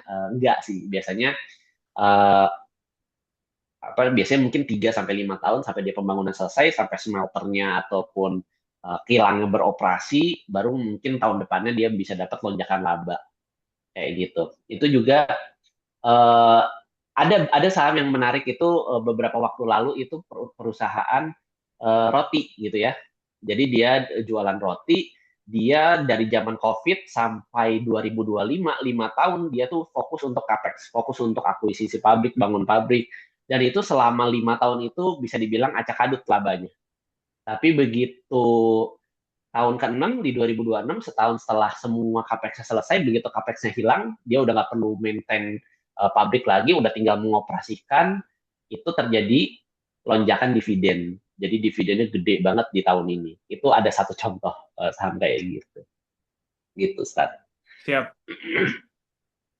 Pertanyaan selanjutnya, em, ini ya, ini juga teknis. Dari Kang Angga, bagaimana caranya DCA, dollar cost averaging, agar average harga tetap rendah? Nah, ini kalau pakai pola DCA mungkin setiap gajian beli saham gitu ya. Nah, ini kalau jenengan pendekatnya seperti apa ketika apa namanya untuk menaikkan porsinya ya? Apakah melihat momentum market atau misalnya per periode tertentu ya udah pokoknya tiap gajian aja sisihkan gitu. Nah, Ya, kalau pakai pola DCA ini pandangan jenengan seperti apa gitu? Kalau masuk DCA tapi dia pengen tetap bisa dapat average cost yang bagus. iya. Ini saya ini ya apa namanya ngasih dasar filosofi dikit, terutama karena belum banyak yang banyak juga yang belum masuk ke dalam pasar modal. Jadi DCA itu dollar cost averaging, itu jadi kita ketika kita punya modal misalnya 1 juta itu nggak kita langsung all in 1 juta, tapi kita masukin 100 ribu, 100 ribu, 100 ribu kayak gitu. Dan ini biasanya DCA itu secara terminologi itu untuk kalau kita melakukan itu secara sengaja. Misalnya dari kita punya gaji 5 juta, kita mau nyisihin 500 ribu. 500 ribu mau kita sisihin jadi 100 ribu seminggu. Nah, itu DCA. Kita lakukan secara sengaja. Tapi ada juga namanya periodik lamsam. Lamsam itu yang borongan, tapi dia periodik. Kenapa periodik? Karena ternyata kita dapat penghasilannya adalah secara periode tertentu. Misalnya saya awal kali invest saya masih menyebut oh ini saya adalah investor DCA. Tapi sekarang saya menyebutnya adalah investor periodik lump sum. Kenapa? Karena saya memasukkan saham itu secara berkala bukan karena saya sengaja mau masukinnya berkala gitu, tapi karena kebetulan gajian saya bulanan, makanya masukinnya sebulan sekali. Tapi biasanya di akhir bulan atau awal bulan saya masukin dalam 1 hari yang sama kayak gitu. Jadi nggak saya pecah jadi seminggu atau jadi beberapa hari, nggak gitu. Nah, itu prinsip antara dollar cost of averaging atau DCA dengan periodic lump sum. Kemudian yang kedua, caranya bagaimana kalau saran saya kalau baru awal masuk market gitu ya, awal kali masuk pasar modal, yang penting konsisten disiplin dulu aja tanpa melihat apakah dia lagi naik atau turun selama secara bisnis prospeknya masih terjaga. Menurut saya itu sudah cukup. Yang penting disiplin dulu, konsisten dulu. Tapi nanti seiring berjalannya waktu juga di komunitas kita juga sama Mas Rahmat sama Ustadz Agni mungkin kita nggak cuma belajar fundamental, tapi kita bakal belajar teknikal juga. Nah, karena saya udah belajar beberapa hal lain termasuk teknikal, kalau sekarang saya eh, masukinnya nggak ya tadi ya, yang tadinya saya nggak terlalu memperdulikan price actionnya lagi naik atau turun, sekarang saya cukup memperhatikan tapi nggak terlalu berlebihan. Saya biasanya cuma melihat uh, Satu, kalau lagi hijau, saya nggak masukin ke situ dulu. Walaupun hijaunya cuma 1%, doesn't matter. Biasanya saya nggak masukin, saya sortir saham dari merah, dari yang paling merah ke yang paling hijau. Habis itu saya ngeliat order booknya. Nah, ini kalau buat yang belum belajar week off atau technical dan lain sebagainya mungkin asing, tapi singkatnya gini Tat. Eh, dan Ustadz tadi udah sempat nyebutin juga ya, ada orang yang HK, ada orang yang haki gitu kan. Kalau orang yang HK itu kan berarti dia ngambil harga, dia menjadi price taker. Dia ngambil harga berapapun. Haki juga gitu kan, dia bakal ngambil harga berapapun. Ada juga yang bukan price taker tapi price maker, dia sukanya ngantri. Nah, ini biasanya kayak tadi ya, apa namanya, ibu-ibu yang suka nawar hadis, biasanya dia ngantri, dia nggak akan HK, dia nggak akan haki. Nah, otomatis kalau kita melihat dari bid over gitu ya di kanan kiri, kalau yang tipis itu berarti misalnya ya over tipis, over tebel, sorry, over tebel itu berarti orang nggak ada yang mau haki, orang maunya ngantri. Bid tebel itu berarti nggak ada orang mau haka, orang maunya ngantri. Nah, berarti kan penyerangnya adalah yang haka atau yang haki. Kalau misalnya overnya tebel, berarti penyerangnya adalah yang haka kan, karena yang ngantri dikit nih di bid. Begitupun sebaliknya, kalau misalnya bidnya tebel, overnya tipis, berarti orang eh, apa yang ngantri ini ya nggak ada yang mau ngantri untuk jual, yang jual tuh pada haki gitu. Biasanya saya coba ngeliat dari berdasarkan itu, kalau misalnya orang eh, dia harganya turun tapi orang tuh lebih banyak yang HK, saya ikutan HK gitu.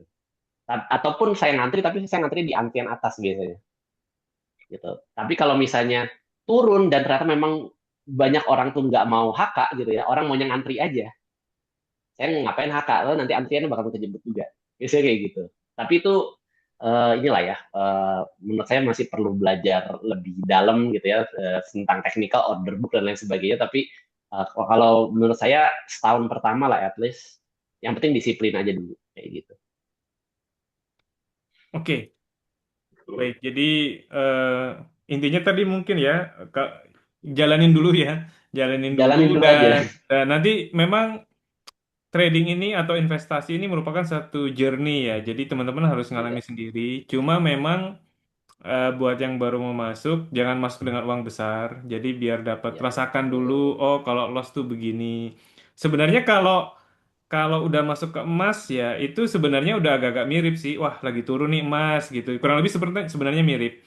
Dan kalau seperti yang tadi disampaikan oleh Kang Fikri ya, idealnya kalau menurut saya, kalau kita mau simplifikasi ya, eh, orang itu confident dengan analisa fundamentalnya itu sebagaimana dia confident dengan emas baru dia masuk. Itu mungkin pada level yang betul. tingginya. Jadi dalam arti sebagaimana emas kalau turun juga kita nggak masalah dengan itu kan. Kita malah mungkin malah tambah posisi karena kita tahu emas ini in the long run masih akan naik. Nah, begitu pula kalau kita confident dengan satu saham dan kita yakin fundamentalnya memang bagus selama memang nggak ada perubahan fundamental, ya udah itu ya. Tapi mungkin untuk sampai level sini butuh tadi ya, butuh ilmu. Tapi lagi-lagi ini satu perjalanan, jadi Betul. coba dijalani dengan uang kecil dalam artian uang kecil mungkin satu orang beda dengan yang lain ya. Tapi intinya yang kalau kita ibaratnya kan gini ya, katakanlah misalnya 10 juta. 10 juta itu kan loss 10%-nya berarti 1 juta. Anda kalau kehilangan 1 juta itu perasaan udah galau atau masih tenang-tenang aja. Nah, kalau memang itu masih tenang-tenang aja berarti 10 juta itu masih kecil gitu. Mungkin ini sekedar sekedar pendekatan sederhana Iya, ya terkait dengan besar kecilnya. Kalau ada orang yang hartanya banyak masukin 100 juta minus 10% 10 juta pun dia nggak berasa apa-apa ya udah gitu. Intinya size-nya disesuaikan dengan dana kita masing-masing. Tadi juga sudah dimention sama Kang Fikri ya terkait dengan broker analysis. Nah ini mungkin nanti bisa ada satu sesi tersendiri. Ada kayak Pak Rio ya, saya nggak tahu Pak Rio hadir nggak di grup kita tuh ada Pak Rio yang dia biasa menganalisis pakai broker gitu ya. Ini yang mana yang HK, mana yang Haki, terus kira-kira akan seperti apa. Nah, ini mungkin nanti bisa menjadi satu sesi tersendiri. Tadi juga sempat di-mention, ini ada pertanyaan ya. Saya mungkin jawab bagian ini terkait dengan masalah, ini mohon izin ya Kang Fikri ya, terkait dengan masalah iya Tat. halalkah scalping gitu ya. Tadi ada sempat disinggung tentang masalah trading. Yes. Aduh, ini gimana ya? Jadi mungkin saya seperti yang saya sampaikan di grup ya, kalau saya karena biasa mengkaji fikih, itu sudah terbiasa lah dengan adanya perbedaan pandangan gitu ya. Karena kalau kita bicara fikih, baik fikih ibadat ataupun fikih muamalat, itu pasti banyak perbedaan pendapat. Yang mana semua perbedaan pendapat, baik dalam fikih maupun yang lain, itu kalau kita sederhanakan itu simpelnya sebenarnya cuma ada dua. Ada kecenderungan yang lebih ketat, ada kecenderungan yang lebih longgar. Kita bahas apapun sebenarnya ya cuma dua ini kalau kita simplifikasi. Kita mau bahas masalah katakanlah masalah bid'ah, kita mau bahas masalah asma wa sifat, kita mau bahas masalah politik katakanlah gitu ya, ataupun fikih muamal, fikih ibadah sebenarnya kalau kita simplifikasi ya ada dua kategori ini, ada kecenderungan ketat, ada kecenderungan longgar. Begitu pula terkait dengan masalah pandangan tentang sebelum kita masuk ke scalper ya, tentang masalah trading dulu ya. Karena kalau tadi Kang Fikri itu bicaranya kan investing. Bagaimana hukum trading seorang menggunakan technical analysis? Karena kalau scalping itu biasanya lebih ke arah broker analysis, nanti akan saya singgung. Nah, memang saya tidak memungkiri bahwa ada satu pandangan yang tidak setuju eh, tentang hal itu. Dari perspektif syariah ya, menganggap itu kurang syariah atau tidak syariah compliant. Di antaranya, kalau saya nggak salah ingat, itu ada dalam buku Islamic Finance for Dummies kalau nggak salah. Dia menyatakan ketidaksetujuan ya, menurut menurut penulis buku kalau yang secara syariah compliant itu ya dengan cara pendekatan fundamental, dengan cara ya tadi analisis fundamental ya, bukan bukan dengan cara analisis teknikal mengandalkan price action. Tapi memang ada pandangan lain yang mengatakan nggak ada masalah. Dan ini juga pandangan dari cukup banyak ya dari DSN juga banyak yang berpandangan demikian dan saya lebih cenderung kepada pandangan ini. Kenapa? Karena balik lagi eh, kalau kita bicara halal halam masalah syariah compliant ya atau boleh tidaknya, saya pakai ilustrasi sederhana ya. Kalau misalnya saya mau usaha katakanlah buka usaha bakso gitu kan. Karena sebenarnya ketika kita beli saham itu kan kita beli bisnis sebenarnya. Jadi misalnya kalau saya mau usaha bakso terus, tapi saya hanya mengandalkan, saya nggak punya pengetahuan tentang bakso. Tapi saya nekat mau bisnis bakso. Apakah berarti saya melakukan hal yang haram? Ya, jawabannya kan enggak, gitu ya. Artinya, bahkan tidak harus melakukan analisis fundamental. Pakai feeling analysis pun nggak masalah gitu. Kalau kita bicara halal haramnya atau syariah compliance-nya. Karena yang menjadi dasarnya adalah underlying-nya apa? Apa yang Anda beli? Apa yang Anda bisniskan? Nah, kalau pendekatan tadi ya, pendekatan fundamental itu kalau saya ilustrasikan seperti kata Kang Fikri, misalnya ada orang beli lapak usaha, dia tujuannya pengen usaha di situ. Karena dia pengen dapat katakanlah recurring income, dia pengen dapat income berkelanjutan. Ada orang yang pengen beli bisnis, tujuannya bukan itu, tujuannya pengen dijual lagi.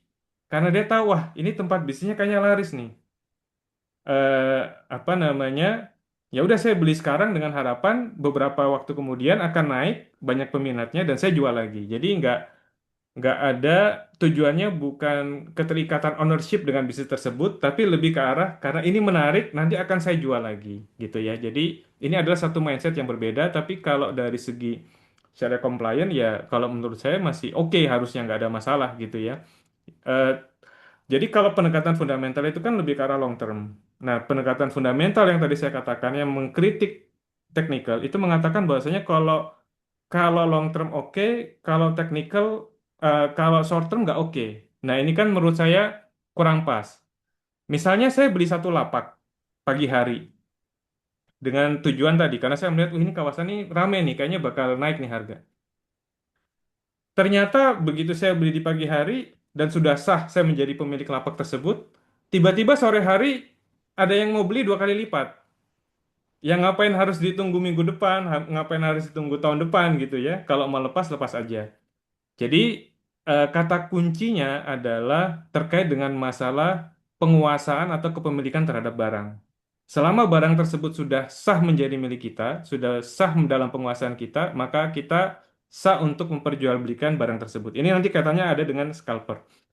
Nah, di dalam bursa kita, penguasaan terhadap barang, ini saya masuk ke dalam istilah teknik sedikit, itu dalam fikih itu ada dua. Ada yang disebut dengan qobet hukmi, ada yang disebut dengan qobet fi'li. Qobot hukmi itu secara hukum kita sudah kuasai, qobot fi'li itu memang kita sudah menguasai barangnya. Contohnya bagaimana? Contohnya adalah kalau saya menguasai misalnya motor atau mobil lah.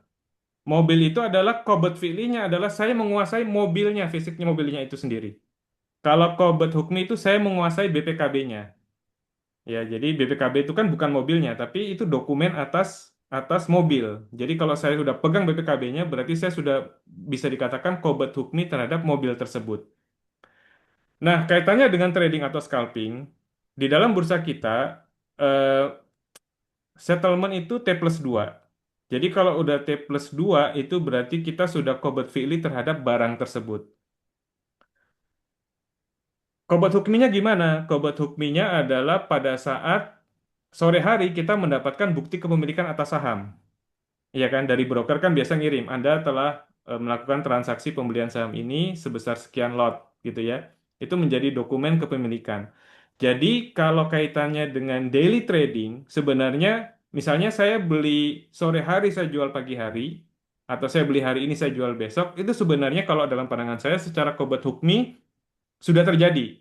Karena saya sudah mendapatkan bukti apa namanya bahwa saya adalah pemilik dari saham tersebut, bukti dari broker. Meskipun secara settlementnya baru T plus 2. Kalau mau lebih aman lagi memang setelah T plus 2 gitu ya, lebih kalau lebih syariah compliant-nya gitu, lebih lebih clear. Nah, tapi kalaupun beli hari ini jual besok itu pun menurut saya udah cukup clear karena kita sudah dapat bukti kepemilikan. Nah, problemnya adalah kalau scalping itu ya. Scalping tuh beli bisa jadi di hari yang sama. Iya kan? Jadi belum ada satu. Artinya kalau dokumen secara PDF itu belum dikirimkan sama broker, itu baru nanti di sore hari. Sedangkan dia sudah melakukan beli jual. Nah, tapi Allah Ta'ala alam, balik lagi ya, concernnya adalah selama kita sudah sah melakukan satu pembelian itu kan kalau dalam fikih muamalat, itu kan tidak harus tertulis. Saya berjual beli dengan Kang Fikri secara lisan, Kang Fikri, saya jual ini. Kang Fikri bilang, oke, saya beli gitu ya. Meskipun nggak ada dokumen apa-apa, itu kan sudah sah jual belinya. Itu kan gitu ya.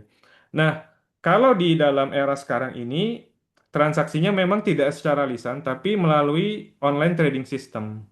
Secara sistem sudah dicatat.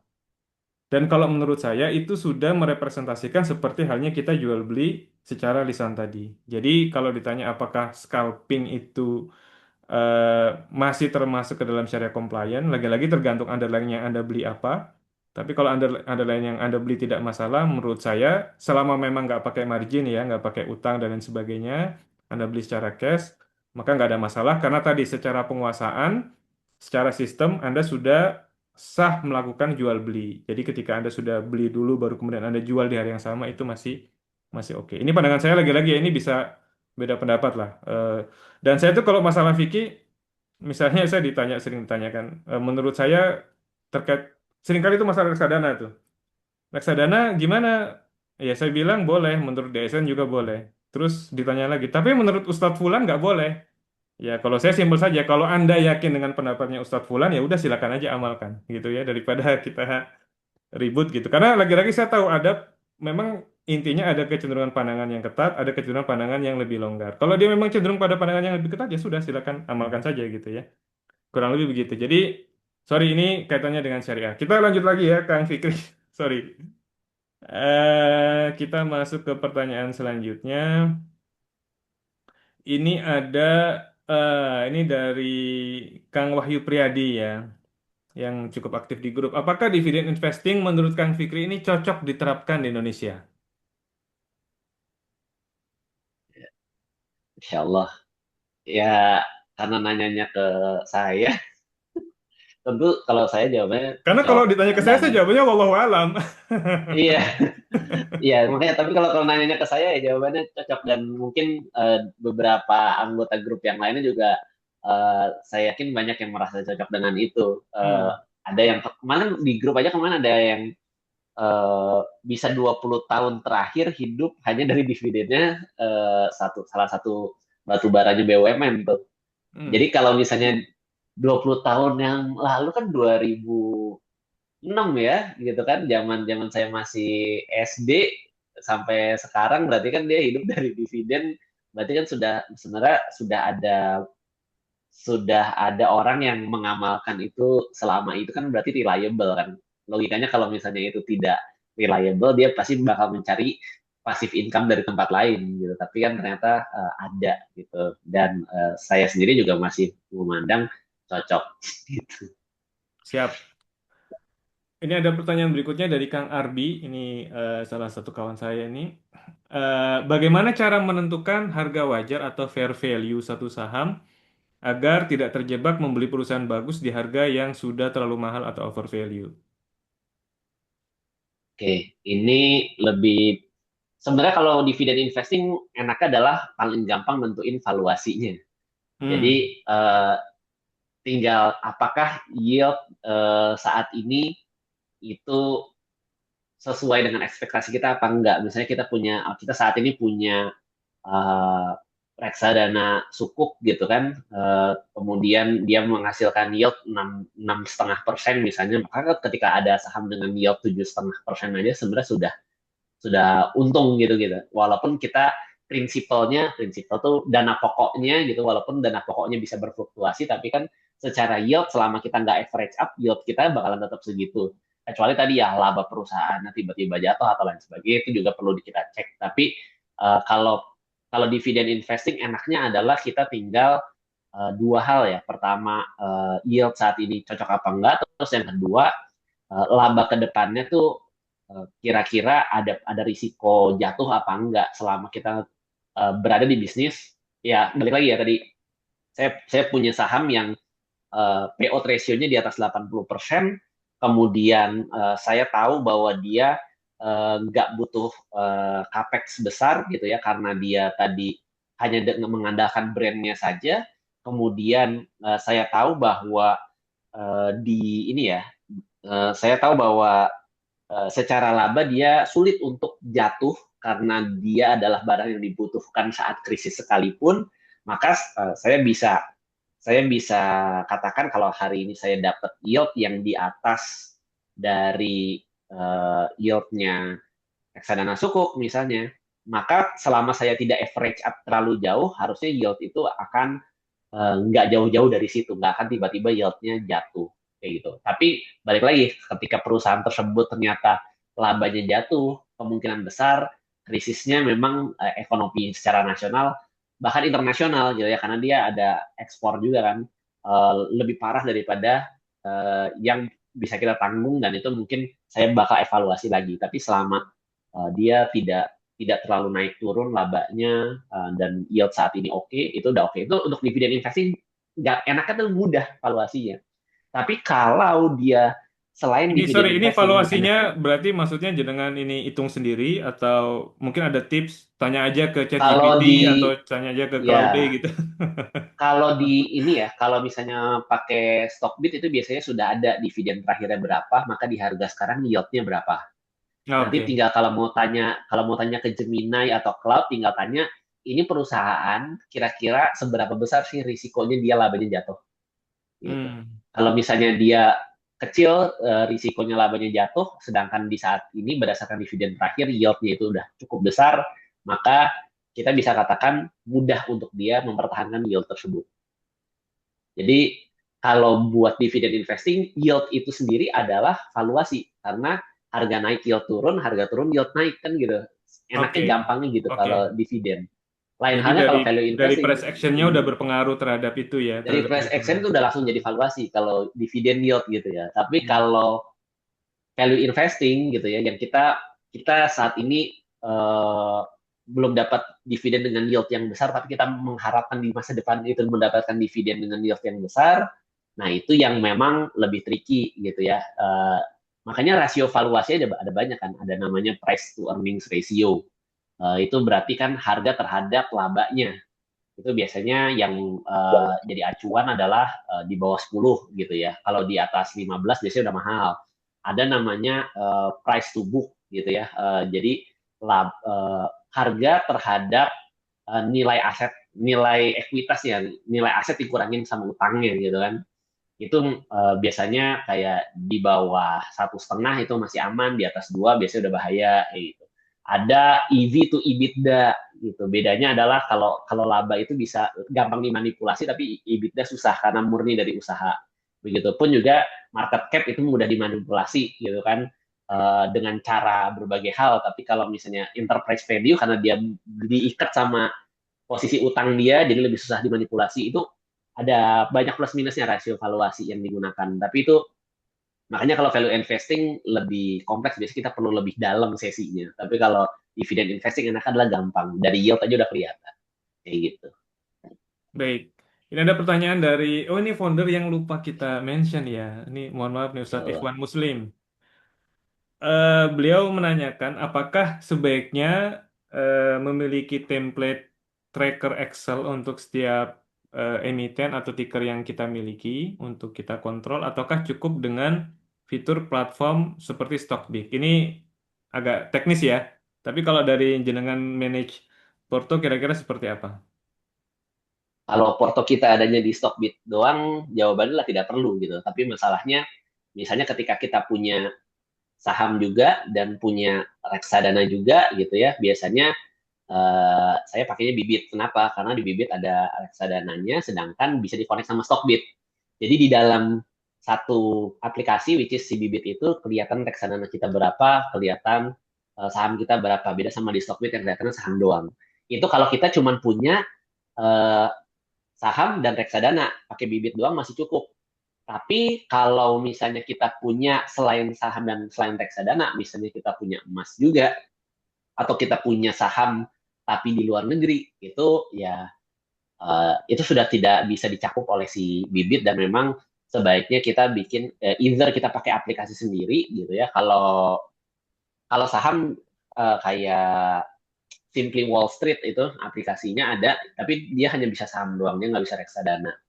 Jadi kalau misalnya yang uh, kayak saya dan mungkin kayak Ustadz Arni yang instrumennya gado-gado gitu ya, saham ada, reksadana ada, emas ada, itu biasanya uh, saya pakainya Excel kan, bukan Excel ya, Google Sheet, karena banyak multi platform gitu. Tapi kalau cuman saham dan reksadana doang, bibit tuh kayak gitu kan. Oke, ini ada pertanyaan dari Kak Yusrinia. Bagaimana cara meracik portofolio bagi investor retail yang hanya investasi 1-2 tahun aja? Jadi ini time frame-nya pendek ya. Jangan ada tips nggak? Ini kan kalau jangan kan memang long term investor gitu ya. Tapi kalau untuk yang short term gitu, mungkin ada tips yang bisa dibagikan barangkali. Kalau kita mau punya exposure ya ke bursa saham, tapi time frame kita cuman 1 tahun, kalau saya bisa ngasih saran yang udah paling melar banget ya, udah selonggar-longgarnya saya ngasih saran, itu reksadana campuran yang syariah compliant itu udah banyak. Jadi dia punya apa namanya, underlying sukuk, dia punya underlying saham yang syariah compliant juga, dan itu buat 1 tahun menurut saya nggak terlalu seberisiko saham beneran gitu ya. Tapi kalau eh, kalau Oke. 1 tahun dan saham beneran, kayaknya bahkan eh, ya bisa swing ya. Saya juga Kecuali kalau punya trading ya mungkin porto. ya. Iya, saya Maksudnya sendiri swing punya trading porto buat gitu ya. swing gitu ya. Ah, Swing itu bisa 1 tahun, tapi saya untuk pemula saya nggak terlalu merekomendasikan itu. Itu kayak reksadana campuran tuh udah yang paling saya melarin, udah saya paling longgarin lah itu baik, baik. rekomendasi. Jadi kalau dari Kang Fikri, daripada masuk ke saham, apalagi dengan niat investasi, udah masukin aja ke reksadana gitu ya. Iya. Oke, ini mungkin ini ada pertanyaan dari kawan yang berat. Mungkin kita skip yang ini ya, target IHSG, kurs USD, target inflasi. Ini Ini pertanyaan orang makroekonomi market ini banget ini, harus makro, harus tanya makro ke Pak banget. Purbaya sih. Oh iya betul. Ini yang nanya juga orang market soalnya. Mungkin ini Kang, kalau dari eh, mungkin saya nanya juga ya ke Kang Fikri ya. Eh, kita tahu bahwa ugly truth-nya data fundamental itu telat gitu ya. Dalam artian em, apa namanya? Makanya kan ada diktum itu kan buy on rumor, sell on news gitu ya. Terus juga kan ya tadi harga sudah naik kemana-mana, baru kemudian data publiknya keluar gitu, baru berita-berita positifnya keluar. Tapi harganya udah kadung tinggi gitu ya. Nah, jenengan menyikapi ini sebagai seorang investor seperti apa? Apakah memang masih cukup menarik juga karena tadi begitu kita dapat satu eh, apa namanya level of confidence bahwa datanya ini memang benar bagus, tapi harganya juga udah kadung tinggi gitu. Ini eh, seperti apa jenengan melihatnya? Ini sama kayak pertanyaan BCA tadi ya, karena Hmm, kita kita mulai memasukkan unsur market timing kepada investing kan. Jadi untuk di awal kalau saya pribadi nggak terlalu mikirin itu dulu karena investing itu buat jangka panjang. Yang pertama adalah ketika kita tahu oh ini perusahaan punya laporan keuangan bagus, ini perusahaan punya berita bagus tapi harganya itu udah naik duluan. Biasanya kalau di awal gitu ya, kita masih membangun habit, membangun disiplin untuk investing, kita cukup bertanya gitu, apakah berita bagus ini hanya akan bertahan di bulan ini atau kuartal ini, atau ini sebenarnya kinerja yang bisa diulang secara sustainable. Artinya, oh hari ini labanya perusahaan ini naik, apakah kita yakin 1 tahun ke depan bisa naik lagi selama kita masih menurut analisis kita, oh ini perusahaan memang masih bisa kok naik 1 tahun, 5 tahun lagi labanya masih bisa naik. It's okay. Harga udah naik, kita tetap beli karena saya pertama kali apa namanya pertama kali investing juga saya tadi ya periodic lump sum atau DCA tadi kemudian ada suatu ketika eh, saya hakap pucuk banget gitu loh dan sampai hari ini masih nyangkut tapi ya udah karena memang tujuannya toh bukan buat 1 tahun gitu kan tujuannya buat jangka panjang it's okay kalau kita untuk beberapa bulan atau untuk setahun pertama kita kita masih tenggelam dulu gitu ya kita loss dulu tapi lama-lama akan selama selama kinerjanya bisa diulang terus itu kita akan kejemput kayak gitu. oke. Tapi kalau sekarang karena tadi ya karena memang sudut pandang saya udah mulai banyak juga. Kalau sekarang biasanya gini, ada perusahaan oke laporan keuangannya bagus atau ada berita bagus tapi udah naik duluan. Itu biasanya sekarang saya udah kayak ini ya, kalau George Soros itu biasanya dia melihat bahwa price action itu adalah si fundamental itu sendiri. Artinya kalau memang harganya udah naik duluan, berarti minggu depan atau nanti malam bakal ada berita atau bakal ada keluar laporan yang bagus nih, kayak gitu. Iya. Biasanya gitu. Itu Tapi diktumnya gimana saya, teknikalis itu. betul. Iya. Nah, ada juga beberapa saham di porto saya yang kayak gitu. Tapi yang biasanya saya lihat adalah ini naik itu ini balik lagi ya tadi ya. Kita bukan cuma percaya sama manajemen perusahaan, tapi kita juga percaya sama sesama pemegang saham nih. Kalau dia naik duluan sebelum laporan keuangannya keluar, itu biasanya saya ngeliat ini ada yang ngegoreng apa enggak. Saya coba tanya-tanya. Kalau di Stockbit ada stream kita bisa tanya nih. Ini saham kok bisa naik duluan? Ini eh, bandarnya siapa? Atau ini digoreng sama siapa? Siapa yang ngeluarin? Karena memang ada beberapa saham saya, beberapa, iya lebih dari satu lah ya, yang memang perusahaannya bagus tapi saya masuk pas lagi digoreng gitu. Dan biasanya kalau sekarang saya coba cek-cek gitu ya influencer-influencer atau di stream yang centang hijau ataupun yang followersnya puluhan ribu biasanya saya cek ini ada yang ngepompom nggak nih kadang-kadang kalau ternyata naik duluannya karena ada yang ngepompom walaupun memang beneran fundamentalnya bagus biasanya saya tunggu dulu biasanya saya tunggu followersnya biasanya saya tunggu yang ngepompom exit dulu biasanya nunggu eh, followersnya pada bosen dulu gitu biasanya begitu udah mulai cooling down lagi baru kita cicil itu bisa tapi balik lagi ya itu tidak saya rekomendasikan untuk yang baru pertama kali masuk ke bursa karena terlalu banyak yang perlu kita cari informasinya kan terlalu banyak yang perlu kita pantau kita nggak cuma mantau secara perusahaannya tapi juga secara lingkungan secara circle investornya gitu itu kalau misalnya sudah sampai tahap itu ya itu bisa dilakukan tapi untuk pemula menurut saya price action urusan belakang sih gitu. Siap. Ini karena juga waktu sudah sebentar lagi ya, jadi mungkin kita dua pertanyaan ya, satu pertanyaan ringkas, satu pertanyaan yang mungkin agak panjang, tapi ini menarik sekali nih, pertanyaannya penting. Pertanyaan yang ringkas, cara mengenal perusahaan yang masuk saham-saham yang tidak melanggar syariah. Ini mungkin simpel ya, jadi bisa cek, bisa via Stockbit ataupun yang lain. Nanti akan muncul kalau ada muncul kata syariah, berarti dia saham-saham yang syariah compliant gitu ya. Atau kalaupun beli reksadana via Bibit itu ada reksadana yang ada kata syariahnya, Berarti itu reksadana yang syariah compliant gitu ya. Ini simpel. Nah, kemudian ini ada satu pertanyaan dari Kang Husni, ini saya kira bagus banget ya. Dan ini sangat penting. Kalau tadi tuh kita lebih banyak bicara, lebih heavy bicara tentang masalah bagaimana masuk ya. Ini beliau menanyakan tentang bagaimana keluar gitu ya. Keluar dalam artian dalam posisi loss gitu. Nah, pertanyaannya adalah apakah tetap butuh manajemen cut loss bagi tadi ya orang-orang yang secara mindsetnya itu value investing atau dividend seeker gitu ya. Kemudian kalaupun ada cara manajemen cut loss-nya tuh tips and triknya seperti apa? Oke. Cut loss, ya ini juga sama ya. Cut loss ini banyak banget tekniknya kalau kita udah belajarnya di ranahnya teknikal ke belakang gitu ya. Biasanya kalau udah ranah teknikal itu ada 1001 jurus cut loss, tapi kalau misalnya investing ya biasanya lebih sederhana gitu ya. Kita tinggal ngelihat apakah si perusahaan ini bisa ketolong apa enggak. Artinya apakah penurunan kinerjanya itu permanen apa enggak.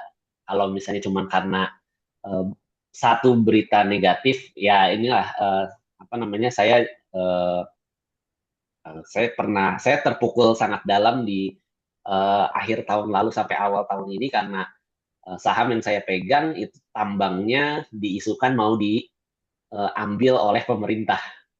Oh, itu udah kayak pukulan telak banget gitu. Apalagi itu kayak eh, bisa dibilang tambang paling berharganya si perusahaan ini. Dan dari situ saya cuma melihat eh, apakah si perusahaan ini tambangnya masih baik itu tambangnya ataupun kalau misalnya tambangnya nggak bisa dia dapatkan kembali, dia bisa dapetin gantinya nggak? Dia bisa dapetin tambang lain nggak sih untuk menggantikan tambangnya yang hilang itu. Dan karena saya analisis jawabannya adalah iya, maka saya nggak cut loss.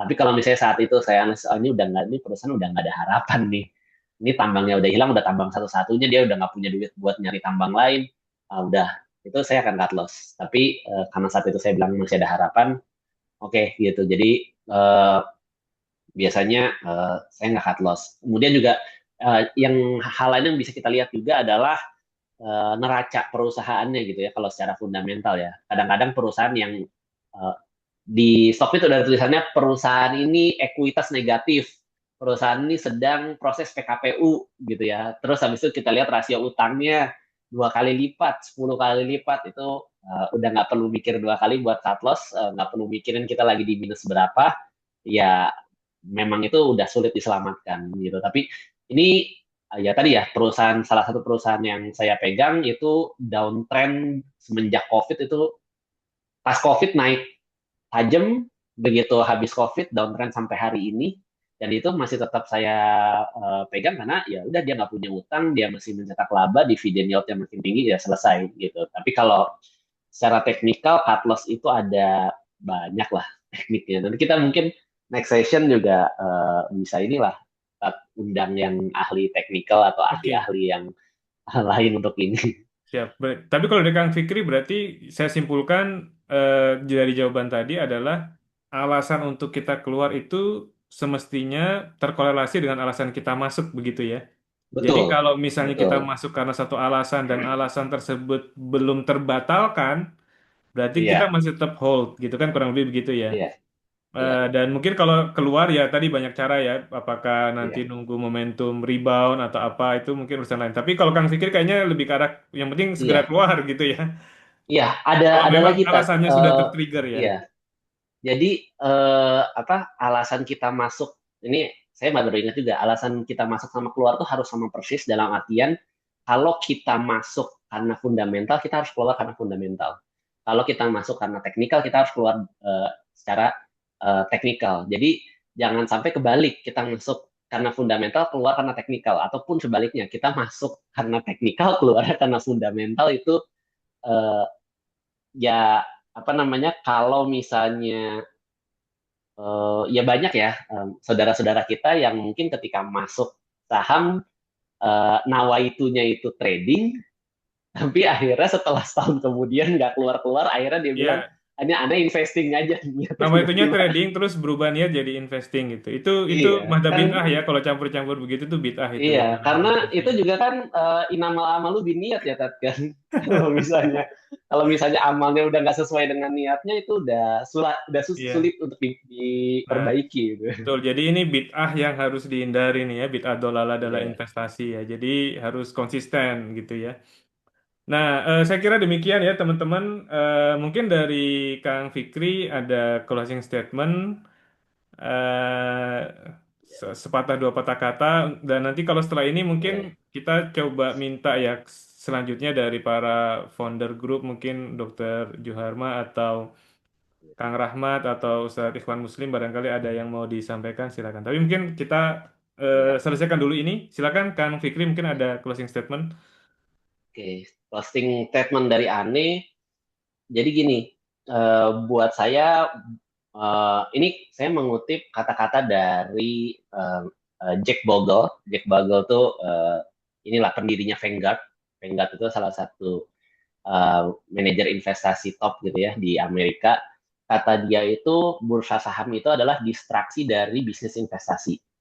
Jadi eh, jangan dia mengajarkan ya karena adanya distraksi itu ya kita jangan sampai terdistraksi dari bisnisnya gitu. Jadi kalau buat saya bursa saham itu jangan dijadikan tempat untuk mengejar cuan. Kenapa? Karena segala sesuatu yang kita kejar itu biasanya kita ngejarnya di pucuk. Kita ngejar momentum biasanya kita masuk di pucuk. Kita ngejar dividen pun biasanya kita ngejar tuh dekat-dekat kumdet gitu kan. Tapi kita memandang bahwa market itu adalah tempat di mana kita itu dititipin uang oleh waktu gitu. Jadi kita memiliki bisnis, habis itu teman kita adalah waktu. Kalau kita mau dividen investing, kita nggak usah beli dekat-dekat kemudian. Bahkan dividen investing buat saya paling bagus adalah beli pas ex-date buat dividen Tahun selanjutnya kayak berikutnya gitu. ya. Tahun berikutnya ataupun kalau ada interim ya nunggu interim kayak gitu. Hmm. Siap, Begitupun siap. juga bursa saham juga bukan tempatnya orang pinter untuk dapat cuan dari orang bodoh gitu. Jadi nggak ada urusannya di dalam bursa itu siapa lebih pinter dan siapa lebih tidak pintar, tapi urusannya adalah siapa lebih sabar dan siapa yang lebih tidak sabar. Dia adalah tempatnya mengalihkan uang dari yang tidak sabar ke yang sabar. Gitu sih Perkataannya kalau Warren Buffett closing kalau nggak statement. salah itu ya. Iya, Ted. Hmm. Siap, baik. Terima kasih Kang Fikri eh, atas sharingnya pada siang hari ini. Selanjutnya mungkin dari Kang Rahmat, ada yang mau disampaikan atau Dr. Nggak Andrew ada. Joharma, Mungkin Dokter Andra atau Ustadz Ikhwan. Ustadz Saya Ikhwan, udah kosong. silakan.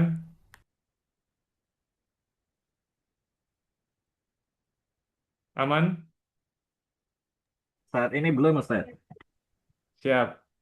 Berarti kita tutup saja ya. Saat ini belum. Ah, Aduh, Ustaz, belum monggo, ada monggo. untuk saya udah cukup. Gimana, Nggak gimana? ada Apa? tambahan, Ustaz, udah cukup. Oh iya, oke. Tidak ada tambahan dari saya, Ustaz. Ya. Baik. Baik, ini demikian teman-teman semua sharing session di siang hari ini. Untuk selanjutnya mungkin kita akan adakan sharing session lainnya dengan topik-topik yang kurang lebih seperti itu ya. Dan memang agak unik kalau kalau boleh saya ini ya. Jadi eh apa namanya? Ini sekedar sekedar kita ngobrol aja nih mumpung ada para founder ngumpul ya. Jadi kadang-kadang itu saya tuh punya mentor, punya punya senior gitu ya di dulu di sekuritas. Beliau tuh bikin pelatihan saham dan pelatihan saham itu berbayar tentunya. Nah, menariknya adalah ketika pelatihan saham itu beliau bikin murah, yang ikut sedikit.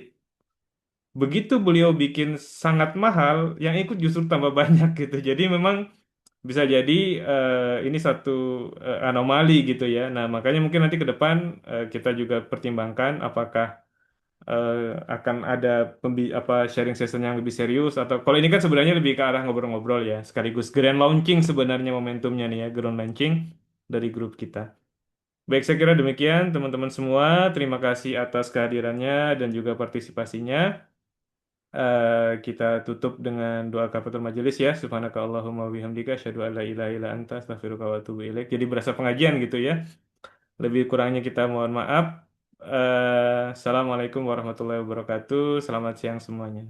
Waalaikumsalam warahmatullahi wabarakatuh. Assalamualaikum warahmatullahi wabarakatuh. Terima kasih. Syukran, terima jazakallah kasih. Ustaz. Assalamualaikum Iya, warahmatullahi tuh. wabarakatuh.